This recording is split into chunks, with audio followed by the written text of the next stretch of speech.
So now it's time for Pack Attack. As you can probably tell, this is the next jetpack level. Which means that once again we get to hear this amazing music. Seriously, I love this song so much. And I can't help but get a Star Wars vibe from the windows in these opening rooms. But yes, they're throwing those explosives at us right from the start. This level is the no mercy version of the jetpack levels. They kind of already expected you to have got the hang of the controls by now. And sometimes it can be a bit tricky to go back for boxes. Let's just sit back and enjoy this music for a bit.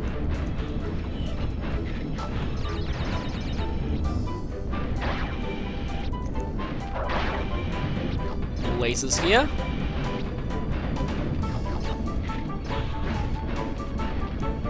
Under the wires.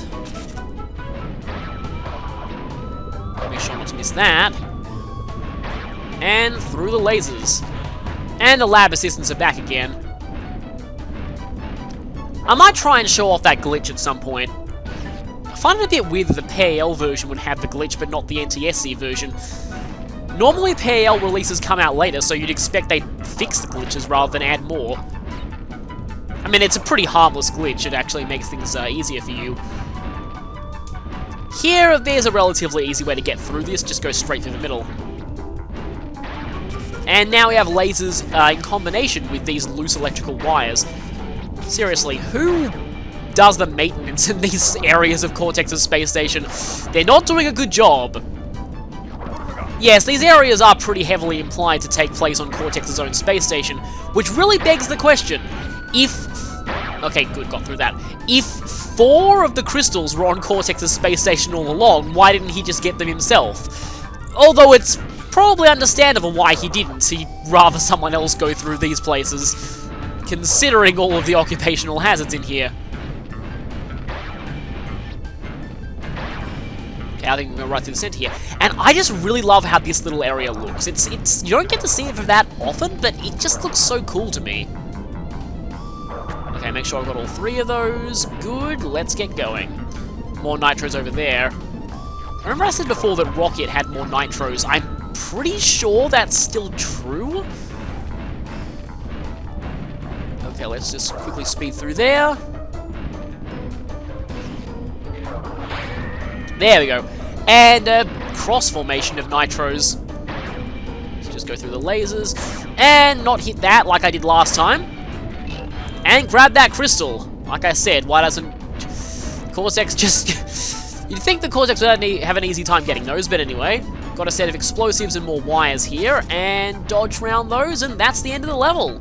Only 17 boxes, not including nitros, so not that many. Yep, 46 is all of them. These levels really aren't that bad to get the box gem on just because there's so few boxes. And they're pretty short in general, so... Yeah, you do have to wrestle with the controls a little bit, but I don't find them too bad, personally.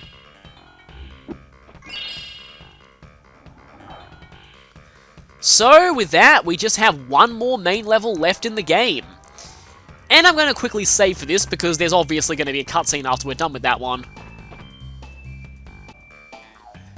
So, here we are at the last main level in the game.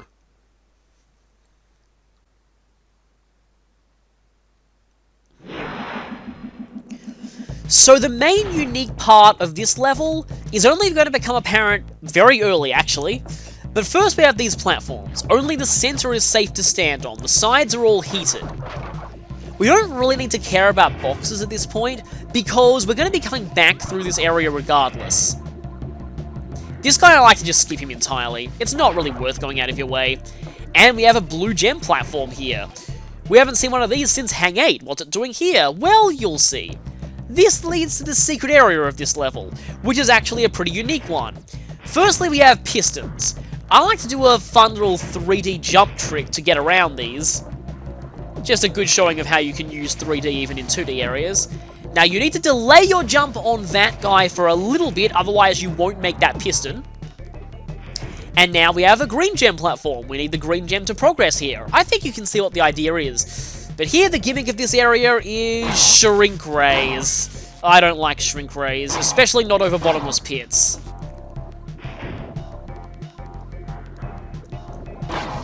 Thankfully, the guys there never actually put their arms up. Now we have the yellow gem. Ugh, this gem gave me so much trouble. Definitely my least favorite color gem in the game to get. The theme of this area is platforms. But we have to wait quite a while for this platform to come back because of this stupid crusher. Should be ready to jump here. I find this probably the simplest of all of the parts of this, and now we have the red gem, the only one that requires a secret area to get, so obviously it's one of the last here. The theme this time is pushing guys. Trying to throw you right into the shrink rays, which is really annoying. You have to be pretty fast here. That was close. And now we have the purple gem. This is the only purple gem platform in the entire game. So the only thing the gem in behaving is useful for. And we get one clear gem. And an exit to the level, but we don't care about that because we need to play the main part. That's what I like to call the all-gem gem bonus. It became a bit of a tradition in the series starting from this game. Every game since this one has had one of those. 3 had one, and, well, Naughty Dog didn't develop it, but Wrath of Cortex had one as well in the final level. So, I really like those. It's kind of a cool thing to do for the last level of the game. Bit annoying if you don't have all the colored gems by that point, though. So let's just dodge around you again. And finally, we can continue. There's some pretty annoying sequences here of pistons combined with the electrified enemies, trying to stop you from hitting whatever they're weak to at the moment. That was kind of close. So if you get on top of this platform, there's a bit of a secret here. There would be an extra life up there, except I've already got it on a prior attempt of the level. This bit is interesting. So there are these full pistons and the kind of half pistons. The half pistons won't kill you, but they make it harder to jump on that guy. And we're back into one of these screens. There's a little trick you can do in these areas. You can actually bounce on enemies a certain way to actually get on top of the edge of the screen. Not really all that useful, but it's kind of fun. And yeah, spinning right near that nitro is a really bad idea. Thankfully, that guy is better positioned to jump. And we've got one of these guys again.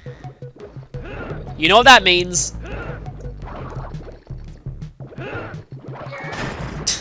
Just the way the screen just cuts off when they hit the nitro, it's so cruel. Anyway. End of this screen segment, and another checkpoint. Okay, this can be a little tricky to time sometimes, but that's fine. And, okay, not another heated top enemy, just one of them. But well, not even double, a triple piston segment. Well, triple double pistons, actually. But here's the bonus. It's a good idea to not get that before going in the bonus, because if you do, it won't respawn if you happen to, fail later on. Because the bonus acts as kind of a limited form of checkpoint. It effectively saves your box count after you finish it, so yeah, that Ooga Booga will not respawn if you get it before you do the bonus, because it'll be saved as part of the bonus's box saving. So this area is interesting. This is where you gotta, it's like the reverse of the piston and away bonus. We have to jump when the pistons are down rather than up. And one more of these. There's something similar back in Road to Ruin, and I just realized what's at the end of this bonus. So, boy, this thing. Yeah. This one, I like to try and spin the boxes off the top first, which makes getting the ones on the bottom a lot easier. Yeah, that makes things easier. Because now I can just wait for this one to break on its own.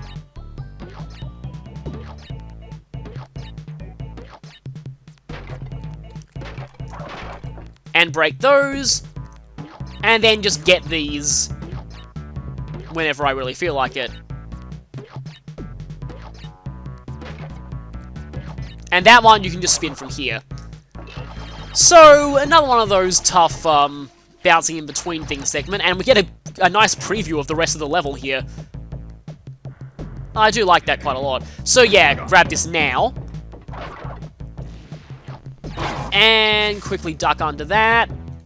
Quickly dodge that shrink ray. And here's a good opportunity to show something. Remember how I said earlier that these enemies are only vulnerable to a slide, but it doesn't actually care where the slide hits them? So, if you watch this, I'm going to slide right into the heated part and it still counts, because, yeah, they're only coded as only being vulnerable to sliding, rather than actually needing to hit them in the unprotected part. I said that earlier back in Road to Ruin. Here's another case where you can do that. Oh, okay, almost got hit by that crusher, but yeah, I thought I'd missed that guy for a second there, that's why I hesitated.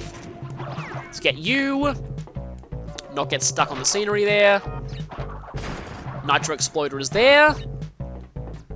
Crystal is there. That should hopefully be our last crystal. And yeah, that platform comes quite far forward here, and it is at enough of an angle that it will hit you if you're right in its area. So be careful. That guy's trying to push you right into it, and it looks like the end of the level is right there. So really, Spaced Out is actually not all that bad. Exactly 60 boxes. That's the box gem. That's the gem for the gem path, and that is everything in the main levels of the game.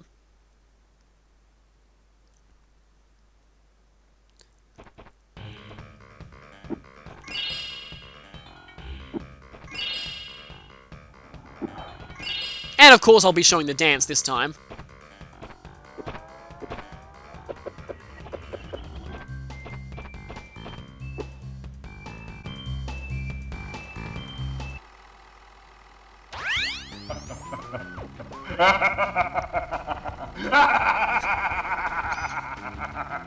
Yes!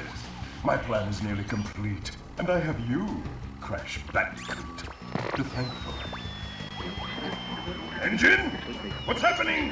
What's that? Is he stealing our signal? Crash!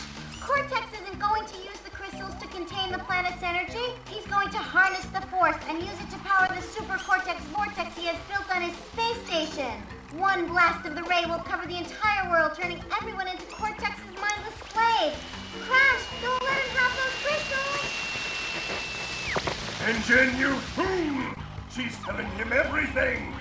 Ah, yes. We're back now.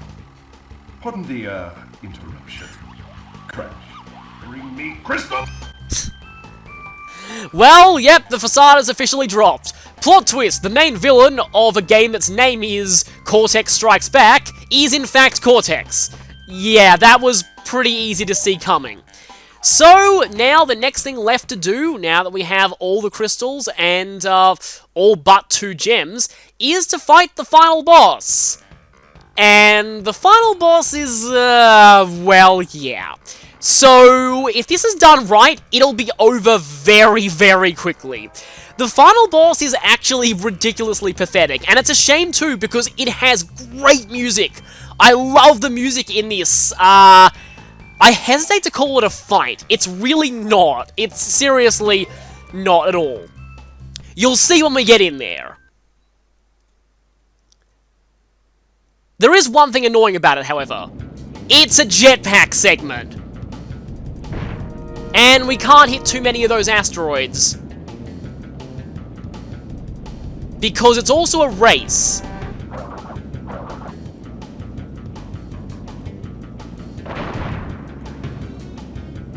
Every time we hit Cortex, he goes a bit further forward.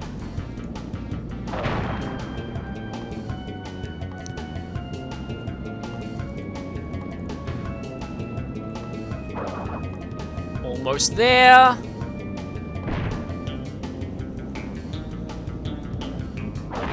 And there it is! No! You haven't seen the last of me, Crash Bandicoot! I love that line so much. But yeah, that's the final boss.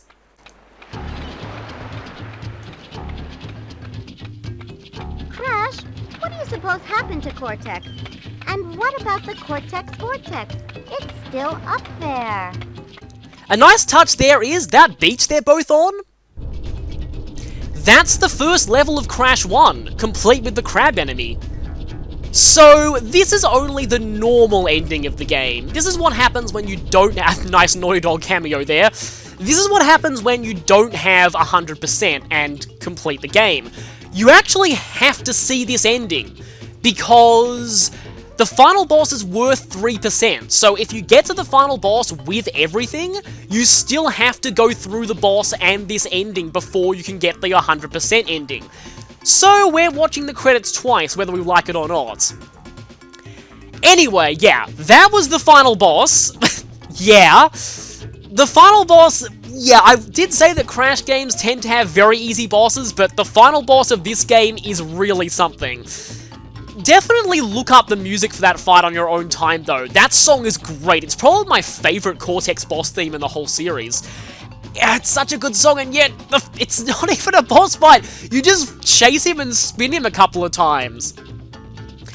So, I might go back and show what happens if you don't catch him in time, because it's also pretty amusing. But, yeah, that is the normal ending of the game. So, I guess I can quickly just mention here. Since we have to view the credits twice, for the first credits I thought I might just mention my thoughts on the game itself. I really love this game, and this is one of those few games that, like, there's sometimes where you have a game that you played as a child, and you go back to it when you're older, and it just doesn't hold up as well. Seriously, thank you for that soundtrack. That soundtrack is great. Anyway, this is not one of those games. I still love this game, even playing it now. And yeah, Clancy Brown is amazing as Cortex. I'm kind of sad he's not back for the remake. But I still think this game has aged surprisingly well. Like, I still really, really enjoy this game. I think it's really great. It's one of the classic platformers, in my opinion. It's debatable whether or not this or 3 is better. I put 3 maybe slightly higher personally, but only very slightly. Also with that, we're sent right back into the warp room. And you can see here we have 98%. Cortex was worth 3. So, all that we have left to do is to get the last 2 gems. Guess while I'm showing the save screen, I can just keep going. It's very close between 2 and 3. And the cool thing here is that I believe that file image for the Cortex fight is not from the fight itself. It's actually from the opening movie. Which, yeah, you'll recognize if you've seen the opening movie as many times as I have. But, yeah. We'll be seeing the credits again, so I'll have more time to talk about other thoughts once I get into those. For now, though, that's the end of the main part of the game. So, I've got 2 more levels to do, the secret levels, and then it'll be time for the 100% ending. Which, by the way, is the actual real canon ending because it leads directly into 3. So, make sure you see that when you have the chance. So, I'll see you next time. And yeah, just what I was... I didn't quite see that. So we have a blue gem platform here. We haven't seen that since Hang 8. What's that doing here? Well, this leads into the secret area of this level, and there are a lot of lives here. If you do this right, you can actually 3D jump around these pistons. I might as well actually try it. Yeah, made it. It's a little risky, but it is kind of cool. Showing off the 3D control in 2D areas. That jump is a bit tricky. You gotta wait for the piston to almost be up, but not quite, and kind of rub against it as you're jumping. But there's a green gem now. So time for the second part of this. Shrink rays. I don't like shrink rays at all. Especially not shrink rays over bottomless pits. And also in combination with crushes. But there's a yellow gem here. Ah, that yellow gem. Plant food. It's still probably my least favorite colored gem to get in the game. This leads to the heated platform segment of this area. We've got to time this pretty carefully. That should be fine. As you can tell, there are a lot of lives in here. The lives are partially because if you don't have the right gems to go through these areas, you basically have to kill yourself. And a red gem! The one gem that required a secret area, so I guess that's why it's positioned so late. This time, it's shield guys. I like how every gem area... Oh, that's not good. Every gem area focuses on a different enemy or obstacle. Oh boy, this guy's annoying.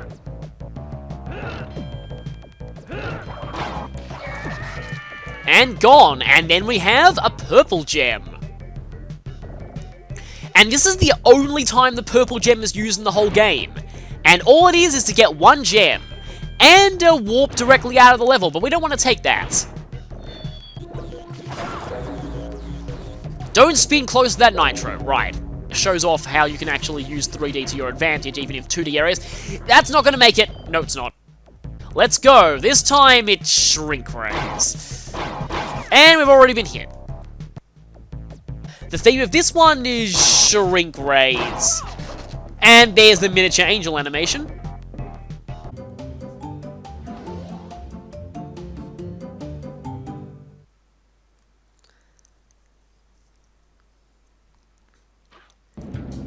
So, I guess I have to show what happens if you let Cortex get to the end in time.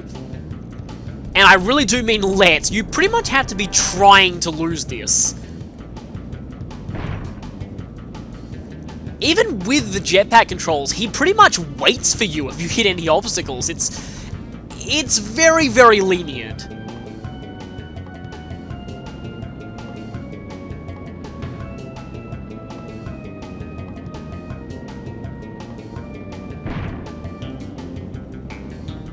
Yeah, see, he actually slows down whenever you slow down. It's, like I said, you pretty much have to be trying to fail this. But try I shall. So there's the end.